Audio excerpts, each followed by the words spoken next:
શું તમે જાણો છો, ઘણા દર્દીને અવારનવાર માથાનો દુખાવો થતો હોય છે. ડૉક્ટરની સલાહ લે છે અને જાણવામાં આવે છે કે તમને માઇગ્રેનનો દુખાવો છે. દવા લીધા એટલા પ્રમાણમાં સારું રહે છે, પછી પાછો દુખાવો ચાલુ થઈ જાય છે. શું હોય છે આ માઇગ્રેન એટેક? હું છું doctor Himanshu Patel, consultant neurosurgeon. આપણા મગજની ટ્રાઇજેમિનલ નર્વના સ્ટિમ્યુલેશનના લીધે માઇગ્રેન એટેક થતો હોય છે. એના ઘણા પરિબળો છે. એમાંનું મુખ્ય પરિબળ છે સ્ટ્રેસફુલ લાઇફસ્ટાઇલ, અને બીજા પરિબળમાં આવે છે ઊંઘ બરાબર ના લેવી, જમવાનું બરાબર ના લેવું, શરીરમાં પાણીનું પ્રમાણ ઓછું થઈ જવું કે તડકામાં બહાર નીકળવું.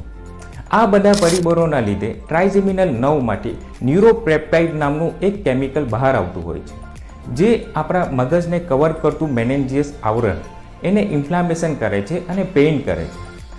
જ્યારે આ દુખાવો ખૂબ જ વધી જતો હોય છે ત્યારે ટ્રાઇજેમિનલ નર્વ CGRP નામનું બીજું કેમિકલ સિક્રેટ કરતું હોય છે,